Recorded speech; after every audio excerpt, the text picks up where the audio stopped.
Olá pessoal, o Papo de Carro hoje é para explicar um pouquinho sobre o Proconv, o Programa de Controle de Poluição de Ar para Veículos Automotores. É um programa muito bacana, muito moderno, similar ao que acontece na Europa e que foi implantado no Brasil, foi criado em 1986. Então, em 6 de maio de 1986, o CONAMA, que é o Conselho Nacional do Meio Ambiente, lançou esse programa de controle de emissões. Similar ao programa que existe na Europa, muito bacana, foi lançado em fases, tá? Então, não foi implantado diretamente, foi muito inteligente, muito bem estudado, e a indústria, ao longo desses mais de 30 anos, está se adequando ao controle de poluição. E nós vamos ver, o pessoal tem falado dos carros híbridos, elétricos, né? Nós vamos saber por que esses carros estão chegando e chegam para ficar. Esse programa é um programa, como eu falei, muito bem estudado, similar ao Euro que existe lá na Europa, né? E então foi feito em duas fases. A L e a P. L para veículos leves e P para veículos pesados. Então eu vou falar um pouquinho do que aconteceu com os veículos leves, tá? Então lançou em 1986, foi publicada esse programa, né, o lançamento desse programa, e a implantação surgiu a partir de 1988.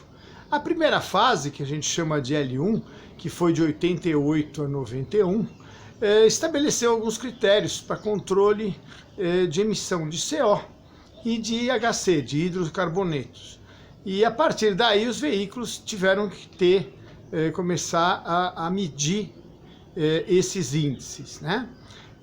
A parte da segunda fase, um pouco a partir de 92, as tolerâncias foram mais restritas. Então o carro já não podia poluir tanto. Quem lembra, quem gosta dos carros mais antigos aí, lembra que entre 92 e 96 foi a época em que surgiram os carburadores eletrônicos, surgiram os catalisadores. Para atender essa norma, os carros tinham que ser equipados com catalisadores.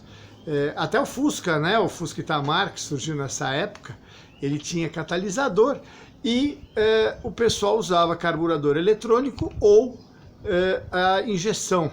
Primeiro aquela single point, EFI, né? E com catalisador para atender essas normas, né? O carro vinha até com o logotipo catalisador lá atrás, né?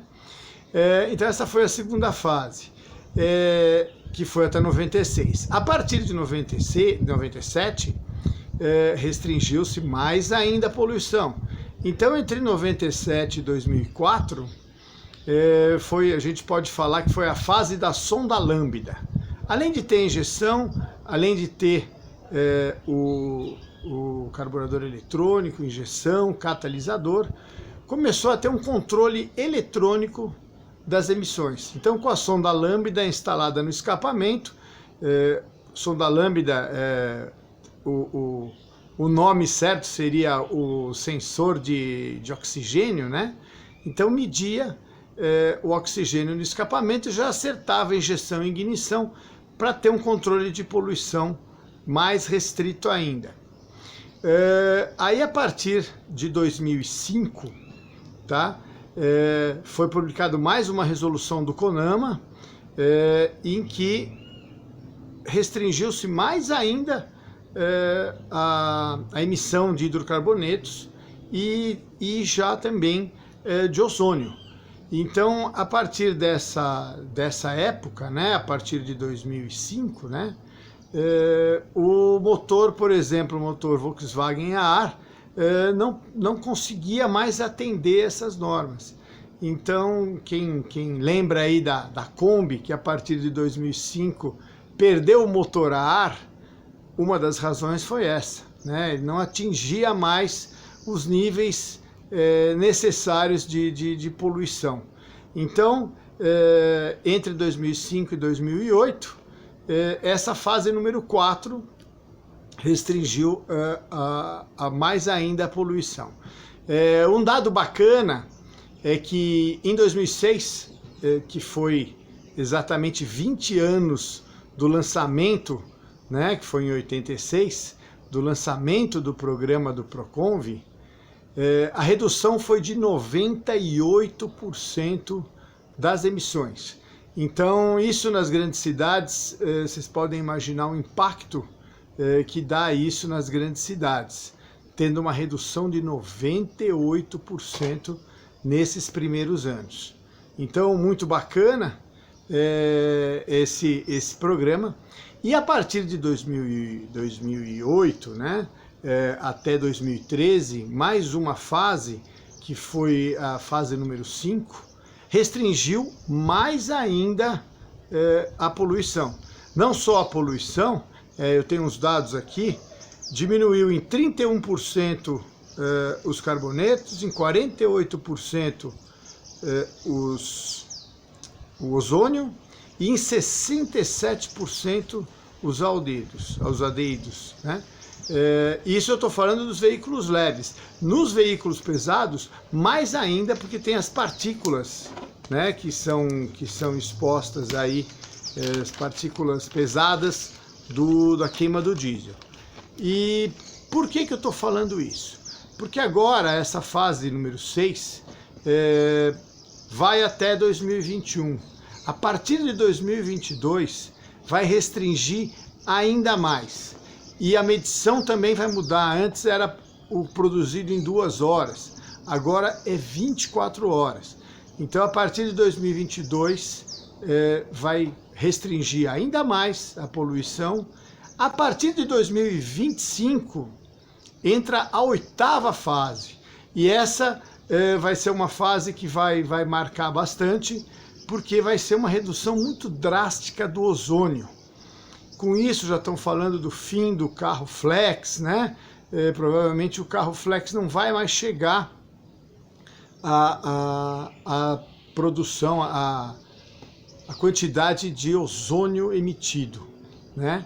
Então, lógico que a tecnologia vai evoluir também, as fábricas vão atrás dessa nova, novas câmeras de combustão, talvez injeção direta. O etanol vai ter que, e o flex, né, vão ter que produzir menos ozônio. E isso vai ser implantado a partir de 2025, que está logo ali. E mais um dado bacana desse Proconv, a ideia é que em 2031 a poluição gerada por um veículo diesel ou por um veículo flex seja o mesmo.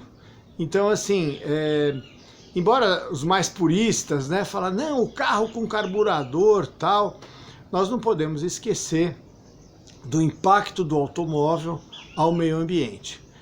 Por isso eu fiz questão de fazer essa gravação aqui do lado externo. Nós temos aqui um bem-TV cantando, né, e mostrar a importância de se preservar aí o meio ambiente e aplaudir esse Proconv, tá? Ao mesmo tempo, uma crítica que a gente sempre fez quando no Brasil, quando em São Paulo, foi implantado o controlar. Os veículos antigos não tinham condições de passar naqueles níveis de emissão do controlar, impostos pelo controlar. Por que isso?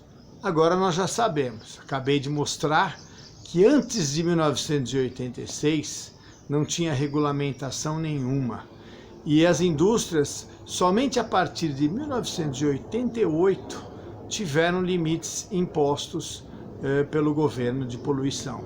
Então a gente já viu que essas 6 fases implantadas até hoje, e essas próximas 2, foi muito bom para o meio ambiente, é muito bom para a preservação aí, e é uma evolução, né? Uma evolução importante, o impacto que o automóvel causa ao meio ambiente.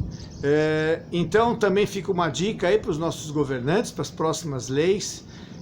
Nós não somos de forma nenhuma contra o controlar contra a vistoria para emissão de poluentes.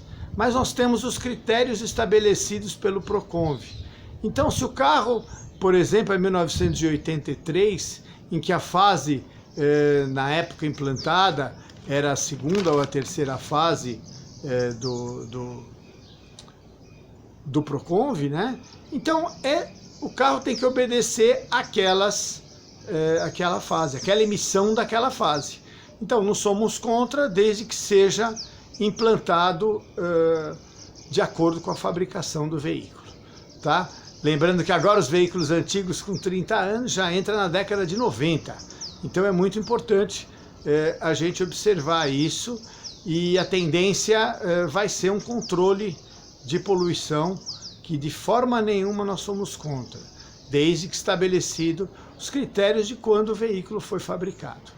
Tá bom? Espero ter colaborado com esse vídeo para ilustrar, para mostrar para vocês, quem ouve sempre, né, na propaganda do carro, de acordo com o Proconv. Então é legislação muito bacana que nós temos que aplaudir, implantada pelo governo já há mais de 30 anos. É isso aí, ficamos por aqui hoje.